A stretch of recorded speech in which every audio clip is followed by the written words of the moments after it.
আসসালামু আলাইকুম। খুব সহজে তৈরি করে নেবেন। মাত্র ২ টি উপকরণ দিয়ে এই দুর্দান্ত স্বাদের নাস্তা। আমি এই মাত্র ২ টো ডিম দিয়েই এই নাস্তাটা তৈরি করে নিব। এই নাস্তাটা এত মজা, এত সুস্বাদু। একবার হলো বাসায় ট্রাই করবেন। এই নাস্তাটা বাচ্চাদের টিফিনে অথবা উম বিকেলের নাস্তায়, চায়ের সাথে সবকিছুতেই ভালো লাগে। প্রথমত নিয়েছি আমি এইখানে একটা গাজরের অর্ধেকের একটু কম নিয়েছি। তারপর নিচ্ছি এখানে কিছু বটবটি।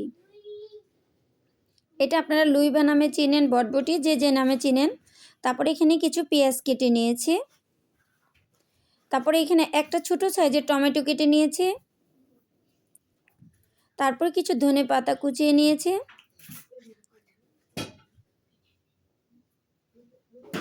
তারপরে এখানে কয়টা কাঁচামরিচ কুচি করে নিলাম। তারপর স্বাদ অনুযায়ী লবণ নিলাম। ১ চিমটি হলুদের গুঁড়া নিলাম।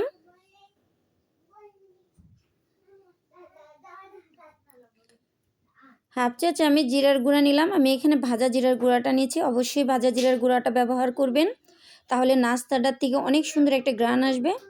এখন আমি সবগুলো উপকরণকে একদম ভালো করে চেটকে মেখে নিব। এখানে মাখানোটা খুব সুন্দর করে মেখে নিতে হবে।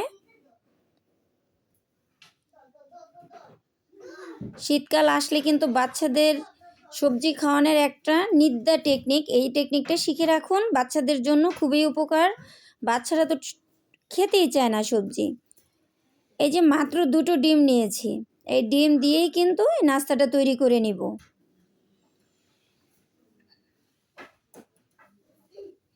এখানে আপনারা চাইলে ডিমের পরিমাণটা কমিয়ে বাড়িয়ে আপনাদের পছন্দ অনুযায়ী দিতে পারেন।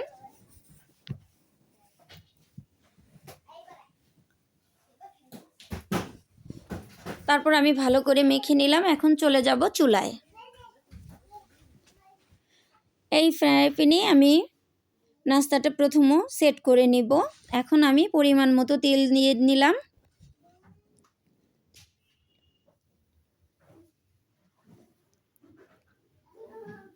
আমার এরকম সুন্দর সুন্দর রেসিপি পেতে আমার চ্যানেলটাকে সাবস্ক্রাইব করে রাখবেন।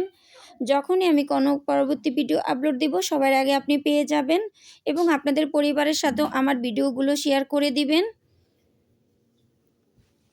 এক্ষেত্রে চুলার আঁচটা একদম মিডিয়ামে রেখে তারপরে কিন্তু আপনারা এই নাস্তাটা ক্রোক করে নেবেন। এখন আমি একটা পাচালার দিয়ে ভালো করে শেপটা দিয়ে নিচ্ছি। কিছুতেই চুলার আঁচটা বাড়ানো যাবে না, একদম মিডিয়ামে রাখতে হবে। তারপর আমি ২ মিনিটের জন্য ঢেকে দিব।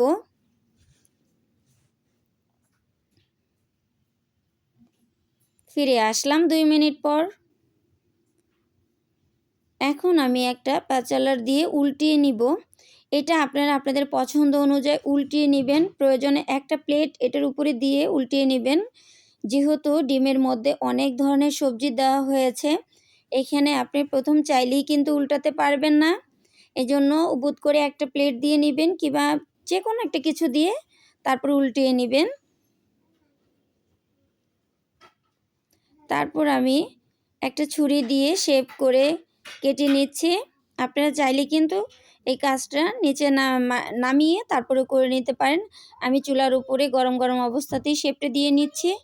আপনারা আপনাদের পছন্দ অনুযায়ী শেপ দিয়ে নেবেন।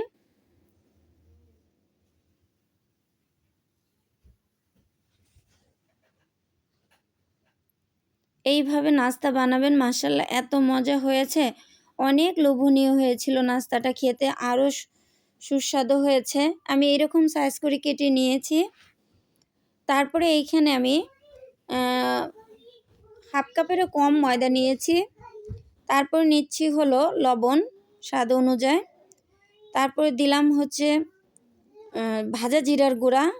অবশ্যই এই নাস্তাতে ভাজা জিরার গুঁড়াটা ব্যবহার করবেন। এখানে কিন্তু আমি আর অন্য কোনো মশলা ব্যবহার করিনি। জাস্ট এই একটা মশলা দিয়েই আমি কিন্তু এই নাস্তাটা তৈরি করে নিলাম। তারপরে আমি অল্প করে পানি দিয়ে ব্যাটারটা তৈরি করে নিচ্ছি। একদম আপনার হাতের কাছের জিনিস দিয়ে কিন্তু আপনি এই নাস্তাটা তৈরি করে নিতে পারবেন। আমি ব্যাটারটা এরকম নরম করে কিন্তু ছেনে নিয়েছি। তারপরে আমি যেই নাস্তাটা শেপ দিয়েছিলাম সেটাই আমি এখন এই ময়দার গায়ে লাগিয়ে নিচ্ছি। আপনার সুবিধা মতো আপনি করবেন। আপনি চাইলে এটাকে হাতেও করে নিতে পারেন, লাগিয়ে নিতে পারেন। এখানে আমি পাউরুটি ব্রেড ক্রাম্বস করেছি। সেই পাউরুটির ব্রেড ক্রাম্বসের উপরেই আমি এখন দিয়ে দিলাম। আমি এখন পাউরুটির ব্রেড ক্রাম্বসগুলো একটু ভালো করে লাগিয়ে নিচ্ছি, দেখালাম। কারণ আমার ঘরে পাউরুটি আনা ছিল, আমি সেটা দিয়েই কিন্তু ব্রেড ক্রাম্বসটা তৈরি করে নিয়েছি।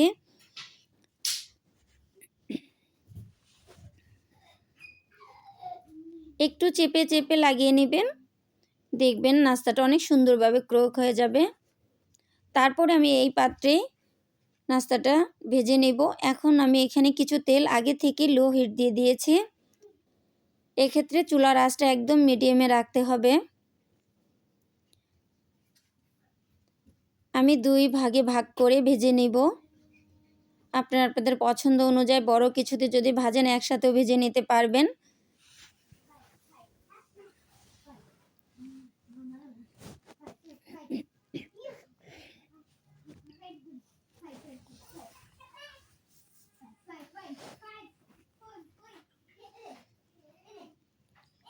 বিশেষ করে বাসায় যদি একজন গেস্ট চলে আসে, দেখবেন এরকম মাত্র 2টো ডিম দিয়েই কিন্তু এই নাস্তাটা তৈরি করে দিতে পারবেন। তাহলে আপনার আত্মীয়স্বজন যেই আসুক তারা খেয়ে আপনার অনেক প্রশংসা করবে। আর প্রশংসা শুনতে ভালোবাসে না এমন লোক খুঁজে পাবেন না। মাত্র 2টো ডিম দিয়ে যদি মজাদার নাস্তা টেবিলে দিতে পারেন তাহলে তো প্রশংসাতে একদম পঞ্চমুখী হয়ে যাবেন।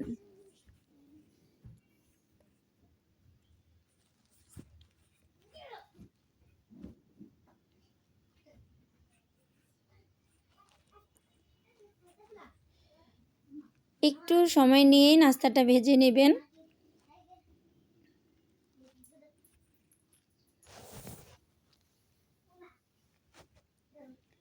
তারপর আমি উল্টিয়ে পাল্টিয়ে দিচ্ছি, কারণ একটু ঘন ঘন উল্টিয়ে পাল্টিয়ে দিতে হবে।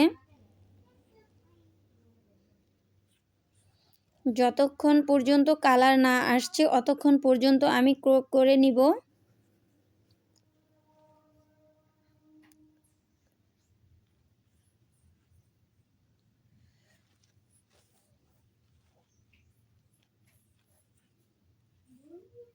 আমি এরকম কালার করে ভেজে নিচ্ছি। আপনারা আপনাদের পছন্দ অনুযায়ী কালারটা আরেকটু চাইলে ডিপ করতে পারেন অথবা একটু হালকা করতে পারেন। অবশ্যই চেষ্টা করবেন একটু ডিপ করে ভেজে নেওয়ার জন্য, তাহলে আপনার নাস্তাটা অনেক সুন্দর মচমচে হবে। বাকিগুলো আমি এইভাবে ভেজে নিব।